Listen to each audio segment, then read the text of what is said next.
जय श्री ओम नमः सिद्धेभ्यः। जय श्री महावीराय नमः। जय श्री परम्पराचार्य गुरुवे नमः। जय श्री उमा स्वामी गुरुवे नमः। जय श्री शांति सागर गुरुवे नमः। जय श्री विद्यानंद गुरुवे नमः। मोक्ष मार्गस्य नेतारं भेतारं कर्म भूभृतां ज्ञातारं विश्वतत्त्वानां वन्दे तद्गुणलब्धे। मंगलम भगवान वीरो मंगलम गौतमो गणी मंगलम कुंद कुंदार्यो जैन धर्मोस्तु मंगलम। तत्वाशुद्ध परम मांगलिक ग्रंथ है। आचार्य कुंद कुंद के पट्ट शिष्य आचार्य उमा स्वामी द्वारा यह विक्रम की प्रथम शताब्दी में लिखा गया है, जिसमें संस्कृत भाषा है। भाषा और इसकी शैली जो है वह सूत्रात्मक है। 10 अध्यायों में विभाजित है, 7 तत्वों का, जिसमें बहुत सुंदर से वर्णन है। हम सभी लोग तृतीय अध्याय देख रहे थे, जिसमें मध्य लोक के बारे में वर्णन चल रहा था। उसमें जम्बू द्वीप में अपन ने देखा क्षेत्र, पर्वतों का विस्तार, ऊंचाई आदि, और उसमें पाए जाने वाले पद्म आदि सरोवर। आज हम सभी लोग इसमें जो भरत क्षेत्र है, भरत क्षेत्र में जो हिमवन नाम का पर्वत है, जिससे नदियां निकलती हैं, और ये भरत क्षेत्र का जो 5 म्लेच्छ खंड और एक आरखंड की व्यवस्था कैसी है, और उसमें पाए जाने वाला जो विजयार पर्वत है उसकी कहाँ पर भरत क्षेत्र में व्यवस्था है, उसके बारे में इसको चित्र के माध्यम से देखते हैं। आपको यहाँ स्लाइड में दिखाई दे रहा होगा भरत क्षेत्र लिखा है। एक तरफ जो चित्र बना हुआ है और उसमें क्या बना हुआ है, ऊपर का एक पर्वत जो हिमवन नाम का पहला जो पर्वत है वो बना है, उसके ऊपर एक पद्म नाम का सरोवर बना है, और आप देखिए 2 नदियाँ वहाँ से उस कुंड से गिर रही हैं, और नदियाँ का जो जल है पर्वत से होते हुए नीचे आ रहा है और भरत क्षेत्र के नीचे भाग में दक्षिण भाग तक पहुंचा। क्योंकि भरत जो क्षेत्र है, जम्बू द्वीप है, उसके चारों तरफ लवण समुद्र हैं, और वो नदियों का पानी कहाँ पर लवण समुद्र में जाकर के मिल जाता है। बीच में एक पर्वत देख रहे होंगे आप, जो कि विजयार पर्वत है, और वो विजयार पर्वत के कारण इस जो भरत क्षेत्र हैं उसके कितने खंड हो जाते हैं, 6 खंड हो जाते हैं। जो नीचे वाला जो बीच का जो खंड है उसे कहते हैं आर खंड। बाकी जो 5 खंड हैं वह म्लेच्छ खंड कहलाते हैं, जहाँ पर किसी भी प्रकार का काल का परिवर्तन नहीं होता है। इस आर खंड में ही काल का परिवर्तन होता है। 6 काल होते हैं, जो आप बोलते हैं पहला काल, दूसरा काल, और अभी पंचम काल चल रहा है, फिर छठम काल आएगा। तो इस प्रकार से 6 काल होते हैं। इन काल का परिवर्तन इस आर खंड में होता है, 5 प्रकार के म्लेच्छ खंडों में नहीं होता है। तो इस प्रकार से यह भरत क्षेत्र की ये संरचना है। इसको अपन बोर्ड के माध्यम से भी चित्र को देखते हैं। इस चित्र को देखिए और बड़े ध्यान से देखिए, और यदि आपके पास कॉपी पेन हो तो आप भी उसमें बनाते जाइए। देखो, ये अपन ने पहले देखा था जम्बू द्वीप। क्या देखा था? जम्बू द्वीप। बीच में सुमेरु पर्वत देखा था, और ये वाला जो देखा था ये भरत क्षेत्र, और ये है ये ऐरावत क्षेत्र। ये उत्तर दिशा में है, ये दक्षिण दिशा में है, ठीक है ना। तो अपन क्या करते हैं, जम्बू द्वीप में ये जो भरत क्षेत्र अर्धचंद्राकार है, इसको अपन ने यहाँ पर बना लिया। जम्बू द्वीप में ये भरत क्षेत्र है, इसको समझने के लिए अपन ने बड़े रूप में यहाँ पर चंद्राकार रूप से यहाँ पर भरत क्षेत्र बनाया है। और इसमें जो पहला पर्वत था, आपने लिखा था हिमवन नाम का पहला पर्वत था, और यही पर्वत अपन ने बनाया यहाँ पर। हिमवन नाम का जो है ये पहला पर्वत है, ये लिखा है हिमवन पर्वत, ठीक है ना। और इसमें जो है एक तालाब है जिसका नाम है पद्म सरोवर। जो अपन ने अभी 6 तालाब के नाम पढ़े हैं ना, हृद के नाम पढ़े हैं सरोवर के, वो उसमें से जो पहला नाम था वो कौन था? ये पद्म नाम का क्या है? पर्वत है, सरोवर है। और इस जो पर्वत है, ये जो पर्वत है, इसकी जो ऊंचाई कितनी पड़ी थी अपन ने? 100 योजन ऊंचाई पड़ी थी। इसका रंग कैसे पड़ा था? स्वर्ण के समान, हेम, स्वर्ण के समान। इसमें ये अनेक मणियों आदियों से खचित है। इस प्रकार से अपन ने ये पढ़ा था। ये पूरा का पूरा जो है ये भरत क्षेत्र है। ये क्या है? पूरा ये जो है पूरा स्थान जो है भरत क्षेत्र। अब भरत क्षेत्र में 5 म्लेच्छ खंड कहाँ पर हैं और कहाँ पर एक आर खंड है, इसको भी इसमें चित्र में देखते हैं। तो अपन ने ये देखा भरत क्षेत्र में ये इसके जो पास है, ये यहाँ पे देखिए एक पर्वत है। कौन सा पर्वत है? इसका नाम है विजयार्थ पर्वत। क्या नाम है? विजयार्थ पर्वत। ये भारत क्षेत्र में एक पर्वत है जिसका नाम विजयार्थ पर्वत है। ये विजयार्थ पर्वत में कौन? जो विद्याधर हैं, जो विद्या से संपन्न मनुष्य हैं। मनुष्य तो यहाँ भी होते हैं, यहाँ सब जगह मनुष्य होते हैं, लेकिन यहाँ पर कौन से मनुष्य रहते हैं? यहाँ पर वो मनुष्य रहते हैं जो विद्या से संपन्न होते हैं, जिनको विद्याएं प्राप्त होती हैं, जो विद्याएं सिद्ध करते हैं। और वो मनुष्य जो हैं जिनके पास विमान भी होते हैं, जिनको यहाँ वहाँ जाने के लिए विमान भी जिनके पास होते हैं।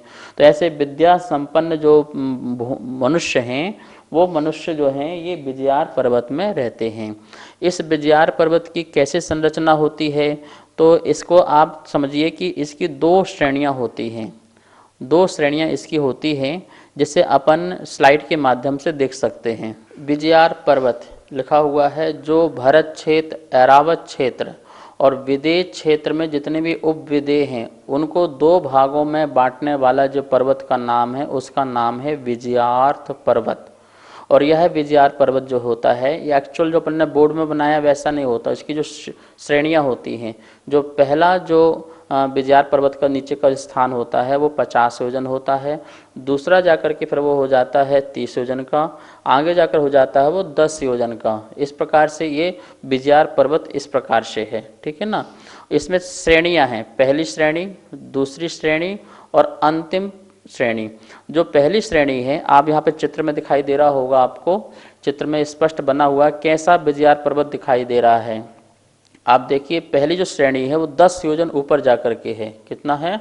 10 योजन ऊपर जाकर के है। उसमें विद्याधर जो हैं उनके निवास स्थान हैं, उनके उसमें भवन हैं, वहाँ पर वो विद्याधर रहते हैं। दूसरी श्रेणी में जब जाएंगे अपन तो 10 योजन और ऊपर जाएंगे तो वहाँ पर जो आभियोग जाति के जो देव आदि होते हैं वो वहाँ पर उनका रहने का स्थान है। और ऊपर 5 योजन और जाएंगे तो उसमें ऊपर सबने कूट बने हुए हैं। जैसे मंदिर होते हैं, मंदिर का शिखर जैसा होता है ना, वैसे उसमें कूट बने हुए हैं। और जो अंतिम जो पूर्व दिशा में जो कूट बना हुआ है उसका नाम सिद्ध कूट है। और उस सिद्ध कूट में जो है आकृतिम चित्यालय है। क्या है? आकृतिम चित्यालय है। आप देखो इस स्लाइड में आपको चित्र दिखाई दे रहा होगा विजयार पर्वत का। तो विजयार पर्वत की संरचना जो है वो इस प्रकार से है। और इसी विजयार पर्वत में जो है दो गेट होते हैं, दो बड़े दरवाजे होते हैं, जिसको तिमिस्र नाम का और खंड प्रपात नाम के दो दरवाजे होते हैं, जिससे नदियों का पानी आता है, नीचे से पानी आता है और जो समुद्र में आकर के मिल जाता है। मतलब जो पद्म सरोवर है वहाँ से जो पानी की धारा निकली दो नदियों की, वो बहते बहते इस विजयार पर्वत के जो नीचे गुफा टाइप सा है, वो दो गुफाएं हैं, वो दो गुफा ही हैं। उन दो गुफाओं से जल की धारा निकलती है नदियों की और आरखंड तक पहुँचती है और उसके बाद वह लवण समुद्र में जाकर के मिल जाती है। जो वो दो गुफाएं हैं, उन दो गुफाओं का जो नाम है तिमिस्र नाम का पहली गुफा और दूसरी की खंड प्रपात नाम की दूसरी गुफा होती है। इस प्रकार से ये विजयार पर्वत की संरचना है। नमोस्तु गुरुवर, इस पर्वत का नाम विजयार्थ पर्वत क्यों रखा गया है? विजयार्थ जो नाम है, वैसे तो इसका नाम विजयार्थ शाश्वत नाम है, किसी ने रखा नहीं है। फिर भी यदि अपन अर्थ निकालना चाहें तो जितने भी चक्रवर्ती होते हैं वो इस पूरे भारत क्षेत्र की विजय करने जाते हैं। तो आधी जो विजय है वो विजयार पर्वत के एक तरफ है और आधी जो है एक तरफ है। तो इस प्रकार से भारत क्षेत्र में जो आरखंड है, वो आरखंड में रहने वाला जो चक्रवर्ती है जब विजय करने जाएगा तो आधा भाग जो है वो विजयार पर्वत के दूसरी तरफ है, मतलब उत्तर की तरफ है। तो उसको जीतने के जाने के लिए वो विजयार पर्वत की गुफाओं से जाता है, इसलिए उसका नाम आधा हो गया। तो विजय करने के आधे भाग में उस तरफ जाने के कारण इसका नाम विजयार्थ पर्वत नाम पड़ा है। ये अपना बताया हुआ अर्थ है, ऐसा शास्त्रों में भी मिल सकता है, लेकिन ये नाम जो है विजयार पर्वत शाश्वत नाम है। तो जैसा कि मैंने आपको बताया कि भरत क्षेत्र का विभाग करने वाला यह विजयार पर्वत है। ये विजयार पर्वत बताया मैंने आपको, इसकी 2 श्रेणियां होती हैं। 10 योजन ऊपर जाकर के जो पहली श्रेणी है उसमें जो भवन बने हुए हैं वो विद्याधरों के रहने के भवन बने हुए हैं। उसके ऊपर 10 योजन और जाएंगे तो आभियोग जाति के जो देव हैं उनके भवन बने हुए हैं। और उसके ऊपर 5 ऊपर और जाएंगे तो उसमें कूट बने हुए हैं। और यहाँ पे जो अंतिम कूट है यहाँ पर बना हुआ है, यहाँ पर जो पूर्व दिशा है ये, तो अंतिम जो कूट है यहाँ पर आकृतिम चित्तालय बना हुआ है, एक शाश्वत आकृतिम चित्तालय जिन मंदिर बना हुआ है। अब देखिए जो ये विजयार पर्वत है इसमें 2 गुफाएं हैं, एक गुफा है और एक ये गुफा है। ये तिमिस्र नाम की गुफा है, तिमिस्र नाम की गुफा है, और ये खंड प्रपात नाम की गुफा है। तो ये पहली गुफा तिमिस्र गुफा और एक खंड प्रपात नाम की गुफा। देखिए ये जो अपन ने पद्म सरोवर पढ़ा था, ये जो हिमन पर्वत में एक पद्म नाम का सरोवर है और इससे 2 नदियां आ रही हैं, यहाँ कहाँ पर भरत क्षेत्र की ओर आ रही हैं। तो इससे जो जल गिरता हुआ कहाँ पर आया, ये इस प्रकार ये बीच में विजयार पर्वत आ गया। तो विजयार पर्वत के नीचे गुफा है, सुरंग है, जिससे यह जल जो है खंड प्रपात नाम की गुफा से होता हुआ ये पूरे भरत क्षेत्र में जा रही है। और यह जो दूसरी नदी है वह भी नीचे गिरते हुई यह विजयार पर्वत तक आई। और विजयार पर्वत की जो तिमिस्र नाम की जो गुफा है, मतलब वो पर्वत के नीचे सुरंग है, उससे जल जो होता हुआ ये यहाँ पर आया। और यहाँ पर ये पूरा लवण समुद्र है, तो आकर समुद्र में आकर के वो जल मिला। तो देखिए इन नदी के कारण और इस विजयार पर्वत के कारण इसमें कितने खंड बन गए, इस भरत क्षेत्र में कितने खंड हो गए आप गिनिए, 1 2 3 4 5 6। इस प्रकार से यहाँ पर 6 खंड बन जाते हैं, जिसको अपन बोलते हैं 6 खंड का अधिपति चक्रवर्ती होता है। तो भारत क्षेत्र के कितने खंड हो गए, 6 खंड हो गए। अब देखिए जो आपको बताया गया था कि भारत क्षेत्र में एक म्लेच्छ खंड होता है और एक आर खंड होता है। तो म्लेच्छ खंड कहाँ पर है और आर खंड कहाँ पर है, इस चित्र में आप देखिए।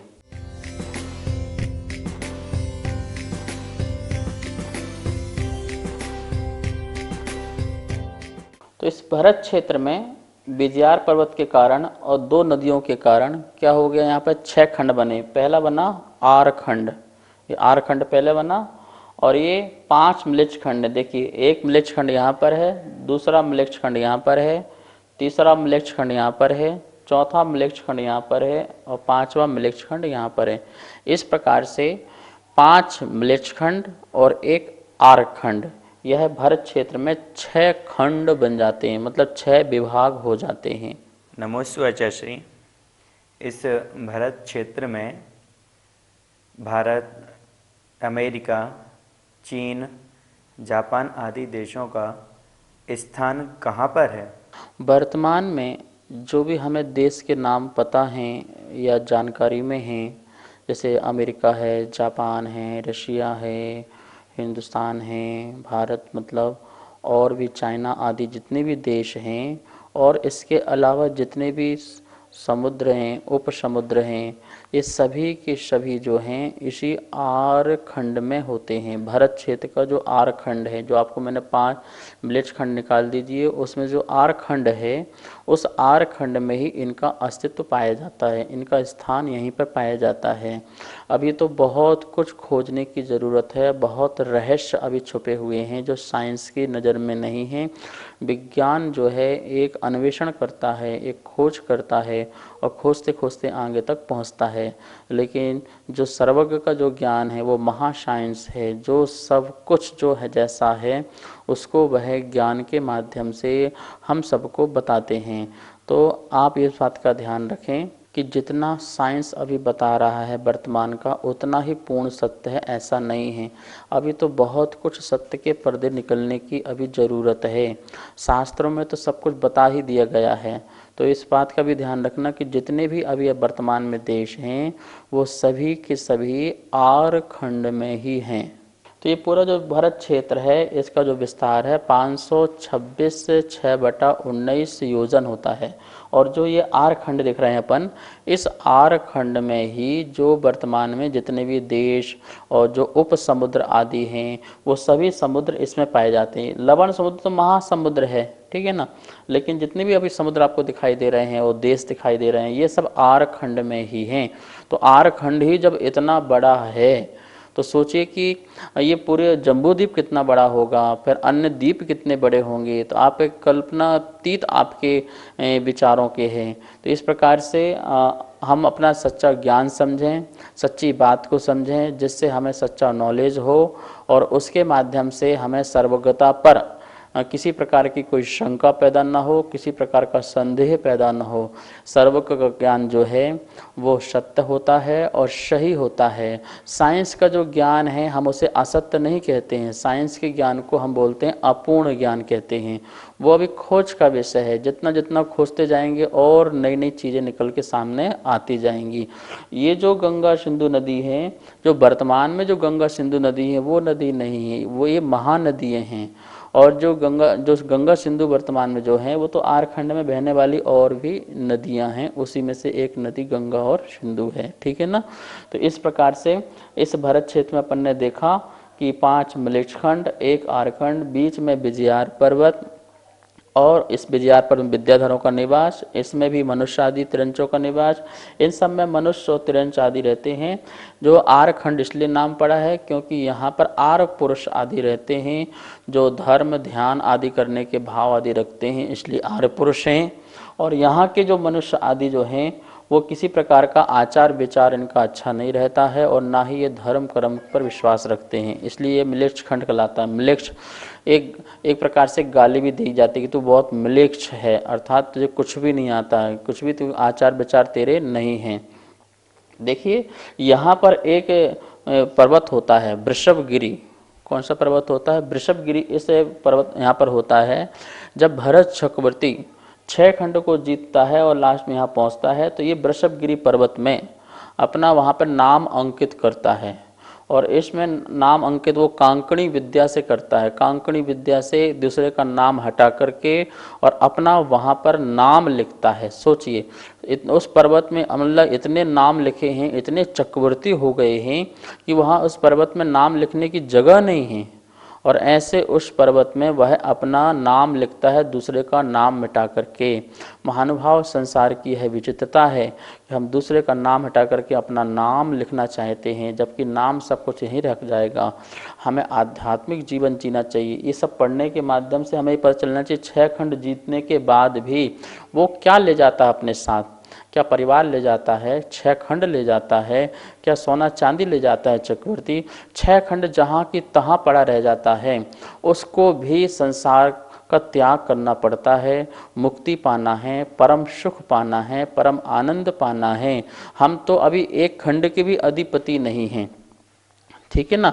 छोटे से एक मकान के अधिपति होंगे, उसको भी छोड़ना पड़ता है। भरत चक्रवर्ती जैसे जीव को, कोई भी चक्रवर्ती जीव को 6 खंड का राजपाट भी छोड़ना पड़ता है जब मुक्ति मिलती है।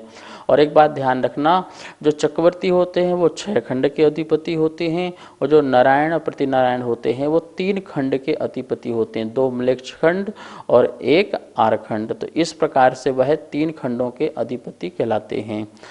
इस प्रकार से अपन ने यहाँ पर भारत क्षेत्र में कौन कौन सी व्यवस्थाएं हैं, और ये ध्यान रखना काल का परिवर्तन जो है वो यहीं पर होता है। कहाँ होता है? इस आर खंड में ही काल का परिवर्तन होता है। पहला काल, दूसरा काल, तीसरा काल, चौथा काल, पंचम काल और छठम काल। अभी पंचम काल चल रहा है, बाद में छठम आएगा। यहाँ पर किसी प्रकार का काल का परिवर्तन नहीं होता है, यहाँ पर बिल्कुल एक सा ही अस्तित्व रहता है, यहाँ कोई काल का परिवर्तन नहीं होता है। मतलब कि शास्त्रों में तो लिखा है जैसे जगन्नाथ जैसे भोगभूमि होती है उस तरह का वहाँ पर वातावरण रहता है, लेकिन कोई काल का परिवर्तन वहाँ नहीं होता है। जो ये विजयार पर्वत है, इस विजयार पर्वत में सदा ही चतुर्थ काल जैसा वातावरण रहता है। जैसे चौथे काल का जो वातावरण होता है, काल का समय होता है, उसी प्रकार से यहाँ पर विजयार पर्वत में चतुर्थ काल जैसा ही वातावरण होता है। लेकिन ये आरखंड में ऐसा नहीं है। समय समय पर प्रगति में उतार चढ़ाव पैदा होता है, जिसके कारण मनुष्यों की अवगाहना, मनुष्यों की बुद्धि और उनकी ऊंचाई आयु सब कुछ घटती घटती और सब कुछ बढ़ती बढ़ती इस प्रकार से नजर आती है। इसी को बोलते हैं अवसर्पणी काल और उत्सर्पणी काल। अवसर्पणी काल के 6 कालों में सब कुछ घटता हुआ नजर आता है और उत्सर्पणी के काल में सब कुछ बढ़ता हुआ नजर आता है। इस प्रकार से काल चक्र का परिवर्तन जो है इस आरखंड में हमको दिखाई देता है। एक बात और भी ध्यान रखेंगे, इसी आरखंडों में ही महापुरुषों का जन्म होता है। 24 तीर्थंकर जो हैं, 63 सलाह का महापुरुष हैं, नारायण हैं, प्रति नारायण हैं, ये सभी का सभी बलभद्र आदि हैं, ये सबका जो जन्म है कहाँ पर होता है? इसी आरखंड में ही होता है। और इस आरखंड में जन्म लेकर के वो प्रभावना आदि जो है इसी आरखंड में आदि करते हैं। मात्र चक्रवर्ती ही है जो इस आरखंड से और खंडों में जाकर के विजय आदि करने जाता है। बाकी जो और जितने भी यहाँ पर हैं वो अन्य मिलेच्छ खंडों में नहीं जाते हैं। अर्ध चक्रवर्ती 2 मिलेच्छ खंडों में और जाते हैं, लेकिन सामान्य जितने भी मनुष्य हैं या महापुरुष आदि सभी जो हैं वो कहाँ पर? इसी ही आरखंड में ही अपना विचरण करते हैं और यहाँ पे ही अपना निवास आदि करते हैं, अपना जीवन यापन करते हैं। हम परम सौभाग्यशाली हैं कि हम इन मिलेच्छ खंडों में हमारा जन्म नहीं हुआ है। हमारा जन्म कहाँ हुआ है? भरत क्षेत्र के आरखंड में हुआ है, जहाँ पर 24 तीर्थंकरों का जन्म हुआ, उनकी वाणी खिड़ी, दिव्य ध्वनि खिड़ी, न जाने कितने मुनिराजों का यहाँ पर समागम मिला। जो भी अयोध्या है, संबेश शिखर है, सब कुछ यहीं पर तो है हमारे आसपास, और हम कितने भाग्यशाली हैं। तो हमें इस आरखंड में जन्म लेने का हमको अवसर मिला है, अपना कल्याण करने का एक अवसर मिला है, जहाँ से कल्याण हो सकता है। इन 5 मिलेच्छ खंडों से हमारा कल्याण नहीं हो सकता है। हाँ, भरत चक्रवर्ती जब यहाँ से विजय करके आता है तो इन जो मिलेच्छ खंड हैं, इन 5 मिलेच्छ खंड से 32,000 जो रानियां हैं वो 5 मिलेच्छ खंड की उनकी होती हैं, और 32,000 जो रानियां होती हैं वो विजयार पर्वत की होती हैं, क्योंकि वो विजयार पर्वत को जीतने जाते हैं। तो विजयार पर्वत से 32,000 रानियां विजयार पर्वत की होती हैं, 32,000 जो रानियां होती हैं उनकी जो वह है मिलेच्छ खंड की होती हैं, और 32,000 जो रानियां होती हैं वो आरखंड की होती हैं। इस प्रकार से 96,000 रानियां भरत जो चक्रवर्ती होते हैं उन सबकी 96 रानियां होती हैं। मिलेच्छ खंड से जो भी रानियां होती हैं वो यदि आरखंड में आती हैं तो उनके यदि पुत्र संतान आदि होते हैं तो कदाचित वो मुनि बन करके वो अपना कल्याण कर सकते हैं और मोक्ष आदि को भी प्राप्त कर सकते हैं। ऐसा आगम आदि में भी वर्णन मिलता है। इस प्रकार से अपन ने आज ये भरत क्षेत्र के बारे में जाना और देखा। शेष विषय अपन और उसको आगे देखेंगे। इस प्रकार अपन ने देखा आज भरत क्षेत्र के खंड के बारे में, उसमें अनेक प्रकार की जानकारियाँ ली। मुझे विश्वास है आपने सब कुछ नोट कर लिया होगा। फिर भी आपकी कोई मन में शंका हो तो उसे आप भेज देना, जिसका आपका समाधान हो जाएगा। अब अपन सब लोग जिनवाणी स्तुति करते हैं। जावाणी के ज्ञान से सुजे लोकालो, शोवाणी मरो सदा देत हो धो। हे जिनवाणी भारती तो हे जपो दिन रेन, जो तेरा शरणा धरे सो पावे सुख चैन। सभी को बहुत बहुत मंगल आशीर्वाद। जय जिनेन्द्र। जैसा कि आप सभी यहाँ पर देख रहे हैं, आचार्य श्री के द्वारा जैन पाठशाला में तत्वार्थ सूत्र का सरलीकरण करके चित्रों और स्लाइडों के माध्यम से जो अध्ययन कराया जा रहा है, उसी अध्ययन का यहाँ पर चित्रों स्लाइडों के माध्यम के साथ में यह पुस्तक यहाँ पर प्रिंट होकर के प्रथम अध्याय की पुस्तक हमारे पास में आ चुकी है। जो भी महानुभाव इस पुस्तक को मंगवाना चाहते हैं, नीचे दिए गए नंबर पर आप संपर्क कर सकते हैं। एवं यदि कोई महानुभाव अगले अध्याय, द्वितीय, तृतीय आदि अध्यायों की यदि पुस्तक छपवाना चाहते हैं, उनके भाव बन रहे हैं, तो भी नीचे दिए गए नंबरों पर संपर्क कर सकते हैं।